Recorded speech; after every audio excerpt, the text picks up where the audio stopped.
کہ چلیں اپوزیشن تو ہمیشہ سے غائب رہتی ہے، لیکن آج سیریسنس دیکھیں کہ ایک بھی شخص اس پوری پہلی رو میں موجود نہیں ہے۔ کتنے کے لوگ سیریس ہیں بجٹ کے حوالے سے اور ہماری تقریر سننے کے حوالے سے اور ہماری ریکمنڈیشن سننے کے حوالے سے، لیکن اینی وے انہیں خالی کرسیوں کو سنائیں گے شاید کیونکہ ان کے ضمیر جاگ جائیں، لیکن جاگنے انہوں نے پھر بھی نہیں ہے۔ سب سے پہلے جو مجھے ملا کہ صحت کے لیے حکومت نے هو الشافی کا درس، خوراک کے لیے واللہ خیر الرازقین کا وظیفہ، اور تعلیم کے لیے رب زدنی علما کا وظیفہ مقرر اور مختص کیا ہے، اور عوام سے درخواست کی ہے کہ وظیفہ ذرا زور سے پڑھا کریں تاکہ آپ کے یہ جو معاملات زندگی ٹھیک ہو سکے، ورنہ ان تینوں کے لیے اس گورنمنٹ نے کچھ بھی مختص نہیں کیا۔ اس سے بڑی تکلیف جو ہوئی وہ یہ ہوئی کہ جب پیپلز پارٹی کا میں نے بیان دیکھا، اب تاج حیدر صاحب اٹھ کے چلے گئے، اس سے بڑی منافقت شاید ہی کوئی جماعت کر سکی ہو جو کہ اس وقت پیپلز پارٹی کر رہی ہے، کہ ایک زہر قاتل جیسا بجٹ پیش ہوا اور انہوں نے کہا کہ ہمیں علم ہی نہیں۔ فائنانس اسٹینڈنگ کمیٹی کی چیئرمین شپ پیپلز پارٹی کے پاس ہے، بلاول بھٹو زرداری صاحب کل بجٹ میں موجود تھے، ساری پیپلز پارٹی موجود تھی، ساری بجٹ میں ریکمنڈیشنز اپنی مرضی کی ڈال کے اینڈ پہ کہتے ہیں کہ ہم اس میں شامل نہیں ہیں۔ اس زہر قاتل بجٹ میں پاکستان پیپلز پارٹی پوری طرح شریک مجرم ہے، شریک جرم ہے، اور آپ جو عوام کا یہ جو قتل عام آج سے شروع ہوگا، معاشی قتل عام، اس کے جو دھبے ہیں وہ پیپلز پارٹی کے داغ پہ بھی لگیں گے، آپ تقریروں سے بچ نہیں سکتے۔ وہ کہتے ہیں نا، خاموشی بحکم حاکم آئی تھی، پہلے کہا تھا بولیں گے ہم پیپلز پارٹی سٹینڈ لے گی، پھر اوپر سے حکم صادر ہوا کہ جاؤ اجلاس میں بیٹھو، کل ساری کی ساری پیپلز پارٹی چپ کر کے ہاتھ سامنے رکھ کے اس میں موجود تھی، آپ لوگ بھی اس میں شامل ہیں۔ دو چیزوں کی کلیریفیکیشن کامران صاحب نے ریز کی، میں کلیئر کر دوں۔ اعجاز چوہدری صاحب کے حوالے سے پروڈکشن آرڈر میں بارہا درخواست کرتا ہوں، آج پھر درخواست کروں گا، سر سینٹ کا سیشن ہے لیکن مشکل ہے آپ کے لیے بھی ایشو کرنا، میں پھر بھی یاد کراتا رہوں گا۔ اعجاز چوہدری صاحب کی بیٹی کی جو ویڈیو تھی اس میں وہ فرما رہے تھے، اپنے بیٹے کو انفارم کر رہے تھے کہ عوام کے جذبات بہت زیادہ ہیں اور عوام نے یہ کر دیا ہے، اور یہ گملے بھی ٹوٹ گئے اور یہ کام جو چیزیں بتا رہے تھے وہ اپنے بیٹے کو انفارم کر رہے تھے، یہ نہیں کر رہے تھے میں نے کہا، اور اس کو پھر اٹھا کے ان بیچارے کو اس وقت 1 سال سے جیل میں ڈالا ہوا۔ رجیم چینج کی انہوں نے بات کی، وہ بھی کلیئر کر دوں، وہ صرف یہ تھا، ہمیں اعتراض رجیم چینج کا بھی نہیں تھا، ہمیں اعتراض وہ جو ایک منڈی لگائی گئی تھی جس میں 20 سے زیادہ اراکین قومی اسمبلی جو پاکستان تحریک انصاف کے تھے، جن کو 20 کروڑ دے کے پرچیز کر کے ہم سے اٹھا کے سندھ ہاؤس میں رکھا گیا تاکہ ہماری حکومت گرائی جا سکے، صرف امریکہ سرکار کو خوش کرنے کے لیے، ہمیں صرف اس پہ اعتراض تھا۔ چلے اب بجٹ پہ چلتے ہیں۔ سر بجٹ بڑا ہی زبردست 19 کھرب کا بجٹ ہے۔ سر میں حیران ہوا سے صبح سے جتنی تقریر ہے اس میں کسی نے بجٹ کے نمبرز پہ بات نہیں کی، لیکن میں تھوڑا سا نمبرز کو لے کے چلوں گا۔ 19 کھرب کا بجٹ ہے سر، اور اس میں جو سب سے مزیدار چیز ہے وہ ہے ریونیو کلیکشن، کہ ٹیکسز کتنے ہوں گے۔ سر ٹیکسز کی جو اماؤنٹ دی ہے سر وہ انہوں نے 38% اس سال بڑھا دی ہے اور 13.5 کھرب روپے کی ٹیکس کلیکشن دکھائی ہے۔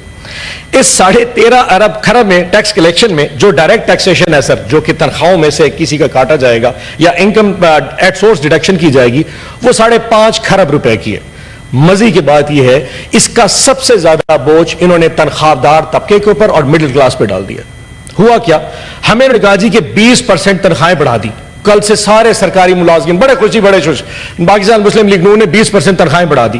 میں آج صبح سیلری کا سلیب لے کے آیا سر، کیا کمال چیز ہے، تھوڑی کیلکولیشن دوسرا پاکستان کو بھی پتہ لگے ایشو کیا ہے۔ ایک وہ شخص جس کی 1 لاکھ روپے تنخواہ ہے سر، 12 مہینے میں وہ 12 لاکھ روپے کما لیتا ہے۔ اس سے پہلے وہ ٹیکس دیتا سر 15,000 روپے فکس ٹیکس تھا، اور 12.5% کے حساب سے وہ ٹیکس دیتا تھا، جو کہ 1.5 لاکھ بنتا ہے۔ 1.5 لاکھ جمع 15,000، 1,65,000 ٹیکس ڈیڈکٹ کرتا تھا۔ اس دفعہ حکومت نے کیا کیا، انہوں نے فوری طور پہ ٹیکس بڑھا کے اس کو اب 12.5% تھا اس کو 15% کر دیا، جو کہ اب بنتا ہے 1.5 لاکھ روپیہ، 1,80,000 روپیہ، اور فکس ٹیکس کر دیا 30,000، یہ ہو گئے 2,10,000 روپے۔ سو اس سے پچھلے سال میں وہ ٹیکس دیتا تھا 1,65,000، اب ٹیکس دے گا 2,10,000، فرق آ گیا سر 45,000 کا۔ انہوں نے کہا جی ہم نے 20% تنخواہیں بڑھا دی۔ 20% تنخواہیں بیسک پے پہ بڑھتی ہے، جس کی 1 لاکھ تنخواہ ہوتی ہے اس کی بیسک پے 30,000 سے 35,000 روپے ہوتی ہے۔ اس 30 یا 35,000 کے اوپر جو 20% ہے وہ پورے سال کی جو بنتا ہے سر، میں نے حساب لگایا وہ بنتا ہے 48,000 روپیہ۔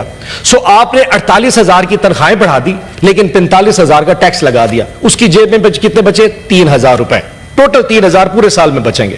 اوپر سے ظلم چیک کریں، انڈائریکٹ ٹیکسیشن سر 7.5 کھرب روپے کا، انڈائریکٹ ٹیکسیشن 7.5 کھرب کا، اور اس میں سب سے بڑی اماؤنٹ کیا ہے؟ پیٹرولیم کی لیوی، یعنی کہ جو پاکستان تحریک انصاف اپنے دور میں ہم نے 60 روپے تک میکسم لیوی رکھی تھی، انہوں نے بڑھا کے اس کو 80 روپے کر دیا ہے۔